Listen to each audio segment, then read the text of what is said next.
grows and evolves, and I don't know. I mean, are you guys happy with it?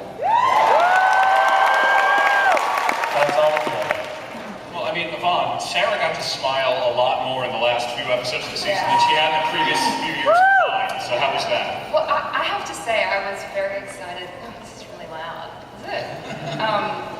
Okay, yeah, I was very excited to be sort of finally part of some of the happy stuff and some of the comic moments of the show.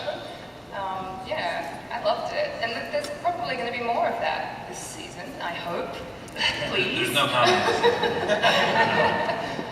But Chuck and Sarah are a couple this year. You know, we've learned about putting people in between Chuck and Sarah.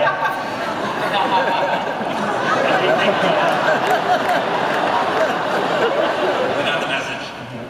Well, in hindsight, then, let me ask: is there anything you might have done differently with the Shaw arc?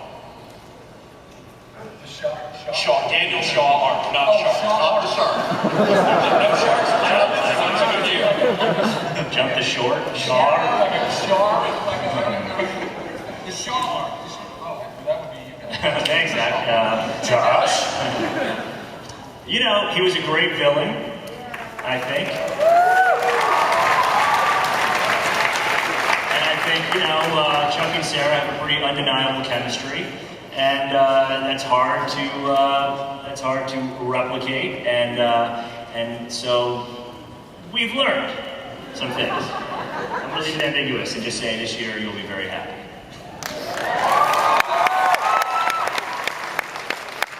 Well, speaking of undeniable chemistry, yes, we were all happy to have Chuck and Sarah together, but there was another couple that got together this season that we like seeing even more, and I'm of course referring to John and Morgan.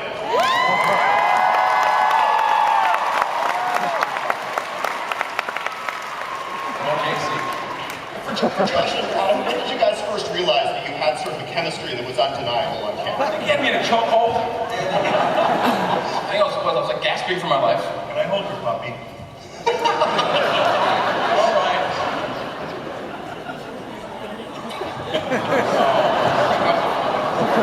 You asking the questions now, Baldwin. Have you taken charge of this panel? Question for Morgan. What do you like most about John Casey? You have really soft hands.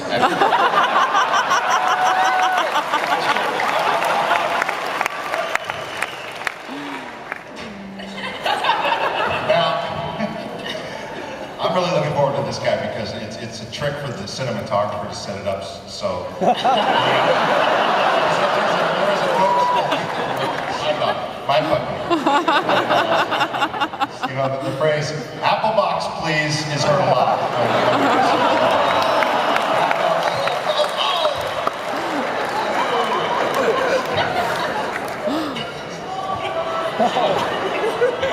Well, Josh, this was a really great year for Morgan overall. He got together with Karina, he found out Chuck's secret, he became a spy, he broke his thumbs, he blew up the Buy More. How was that for you to play? It was amazing. It was so much fun. It was, fun. I was waiting since the pilot. Okay, ready? Bye now. But the biggest thing for me was that from season 2 to season 3, I never heard the end of it from Ryan McPartlin about how he was, I'm a spy now. What you doing, bro?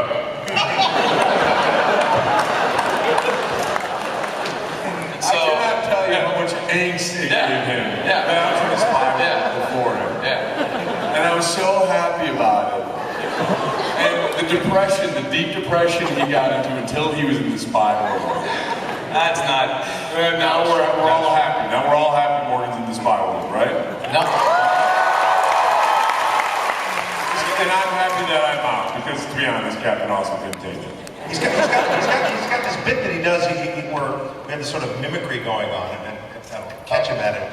It's hilarious. I'll be doing like a loading of a gun, and he'll do it just a little off. Yeah. Let's get him.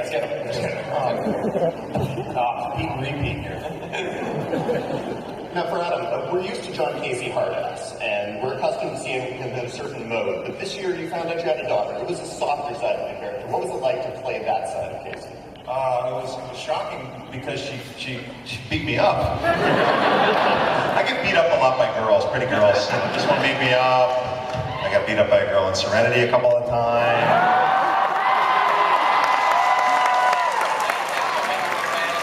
Yeah, Illyria kicked my butt, you know.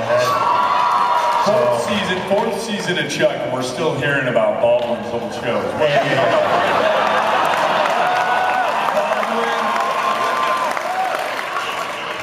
You're right. It's in the past.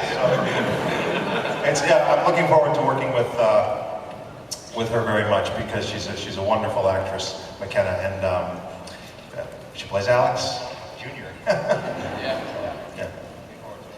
So, Josh and Chris, how do you decide who's going to find out the secret and when? Was there a plan laid out, or just sort of every now and then it occurs to you, we should do this again?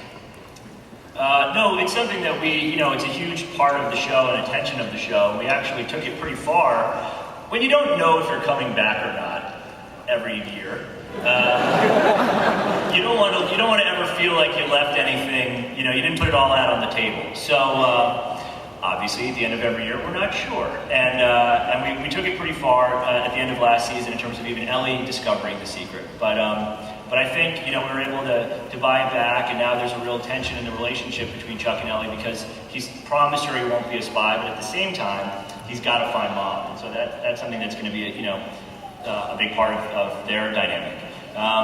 But we track it out very, very closely, and it's something that, we figure Jeff will be the last to know. That much we can promise. And even if Jeff did find out, we're not sure he would remember the next morning. Well, I mean, Sarah, was it a relief for you to finally be, the last one of Chuck's inner circle to be let in the loop? I think where Yvonne was thrilled with some of the lighter hair, I was just happy to hit Casey with a frying pan. I think for me it was timed out perfectly, and then this year will be interesting as well because we go back to Chuck keeping a secret from Ellie when she's asked him to retire to put everything and be safe, and so I look forward to that dynamic again this year. Sarah loves me. Isn't she hot?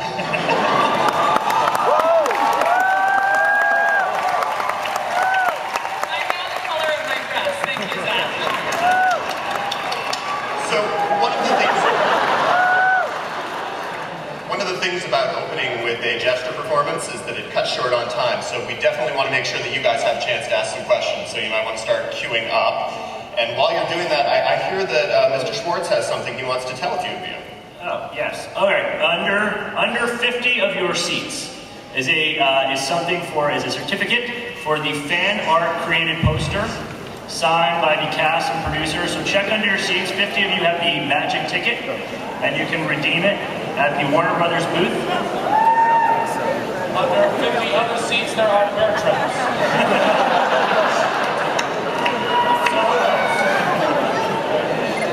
And while they're looking, I just want to ask the Buymore guys, when the Buymore blew up, did you have any fears about unemployment? Yes. Not only did I fear unemployment, but I thought that I'd pissed someone off so bad that they were like, we are going to show that brown bastard. We're going to burn his role to the ground. And Krinsky's like, why me? You took me down. I'll take everybody down.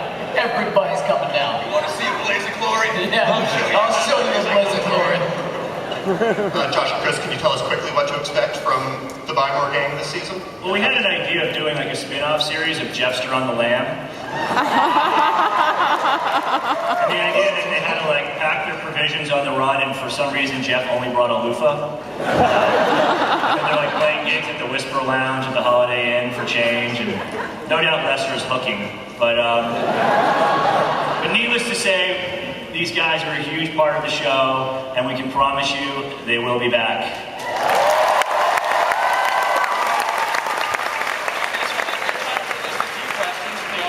Does anybody have anything? I'm sorry, we're out of time for questions.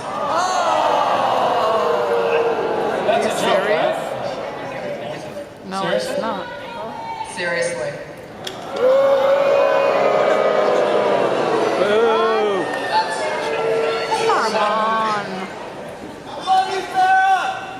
a Chuck movie. Do you have a couple $1 million? No problem. Just pass the buckets.